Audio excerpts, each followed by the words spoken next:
देते हैं, लेकिन उस लायक हम करते नहीं है, इसीलिए वो हमको नहीं मिलता है। हमको अगर आईएएस बनना है तो हमको आईएएस की तरह मेहनत करना पड़ेगा, नहीं तो हमको मिलेगा नहीं।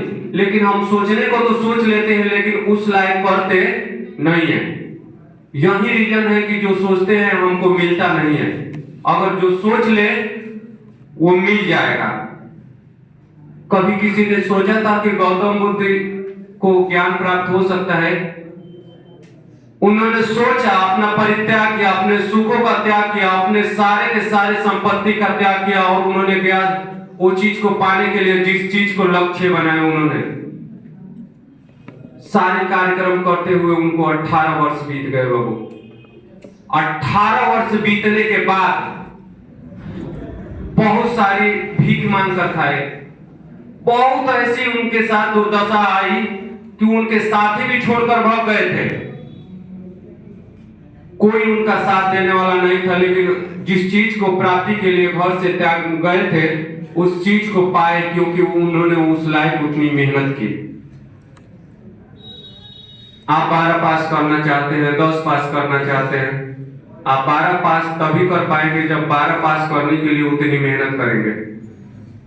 आप ऐसा नहीं कह सकते कि हमने सोचा तो ऐसा मिला नहीं। हमको मिलेगा, सबको मिलेगा। जो सोचेगा मिलेगा। ईश्वर भी खोजेगा तो अगर ईश्वर दुनिया में है तो मिलेगा, अगर नहीं है तो नहीं मिलेगा।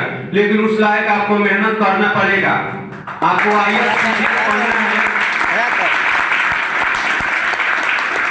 आपको आईएएस पीसीएस बनना है बाबू, तो आप आईएएस पीसीएस बनोगे, उसमें कोई डाउट नहीं है, संदेह नहीं है। लेकिन उस लायक आपको मेहनत करना पड़ेगा।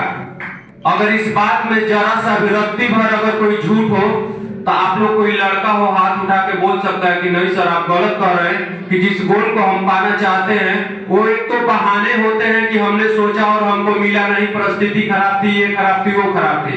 नहीं, आपको एक कहानी मैं बता दूं बाबू कि जब भीमराव अंबेडकर जब क्लास में पढ़ने के लिए गए तो उस दिन उनकी माता ने उनसे बोला था कि बेटा आज तू पढ़ने के लिए जा रहा है ना, अगर आज तेरे जीवन में ऐसी परिस्थिति आएगा कि आज के बाद या तो तू स्कूल जाना छोड़ देगा, नहीं तो जिंदगी से लड़ेगा, और इतनी लड़ेगा कि फिर जीवन में कभी पीछे नहीं हटेगा।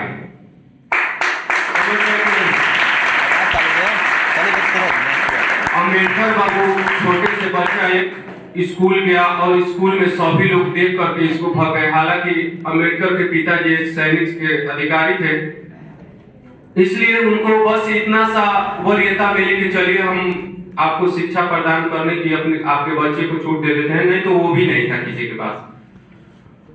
उन्होंने जिस समाज को एक ही क्लास के दिन पहले ही दिन और अपने समाज को देखे और दोनों उन्होंने कंपेयर किया। आगे चल के उन्हें प्रोफेसर की नौकरी मिली, लेकिन उन्होंने जो समाज में अपने समाज को उत्पीड़न देखा था, जो अपने समाज को देखा था कि कैसे हमारे समाज में आज मैं नौकरी करूंगा ना तो मैं पैसे कमा सकता हूं, अपना दुख और दरिद्रता खत्म कर सकता हूं, लेकिन ये मेरे समाज के जो लोग हैं ये जीवन भर ऐसे ही गुजारेंगे।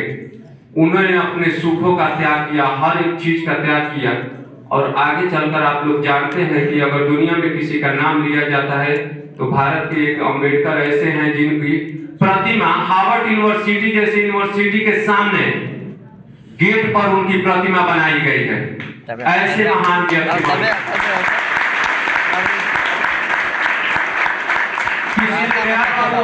उस यूनिवर्सिटी के पूछने के लिए, यूनिवर्सिटी से पूछने के लिए गया कि बाबू एक काम करिए, आप यूनिवर्सिटी के जो मुख्य कार्यकर्ता हैं, मैनेजर हैं, मालिक हो, जो भी हो, उनसे पूछने के लिए गया कि आप बताइए, आप लोग ये तो अम्बेडकर इंडियन हैं, फिर अमेरिका, ब्रिटेन, लंदन जैसे बड़े बड़े यूनिवर्सिटी में इनकी गेट के सामने इनकी प्रतिमा क्यों बनाई गई है? तो उन्हीं स्कूल, उन यूनिवर्सिटी के सभी प्रोफेसर टीचर कहे कि ये हमारे स्कूल का सबसे बेस्ट स्टूडेंट था।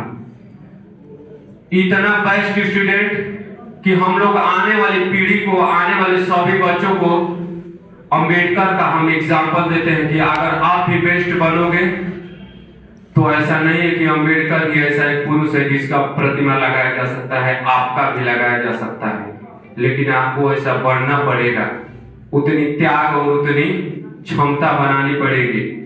आप लोग मुझे बताइए कि जिस परिस्थिति से भीमराव अंबेडकर गुजरे, जिस घड़े से पानी पीने को नहीं मिलता था, धूल में नीचे बैठते थे, घर से बोरिया बिस्तरा भी लेकर जाते थे, कभी कभी नहीं भी लेकर जाते थे, क्या उस परिस्थिति में आप लोग गुजर पाएंगे? नहीं। हमारे पास बहुत कुछ उपलब्ध है, इतना उपलब्ध है कि उनसे हम कंपेयर नहीं कर सकते हैं कि उनको क्या मिला, हमको क्या मिला है घर वालों से। जब वो ऐसा परिस्थिति से गुजर करके उतना महान आदमी बन सकता है, तो हम सोच ले और उस चीज को पा न जाए, ऐसा हो नहीं सकता है। और इसी के साथ एक लास्ट बात मैं कहना चाहूंगा कि लड़का हो या लड़की, मेरे देखने में सभी एक समान है, और लड़का या लड़की से मुझे कोई फर्क पड़ने वाला नहीं है कि लड़का है कि लड़की। अगर वो चाहे तो जितना लड़का मेहनत करके अपने लक्ष्य को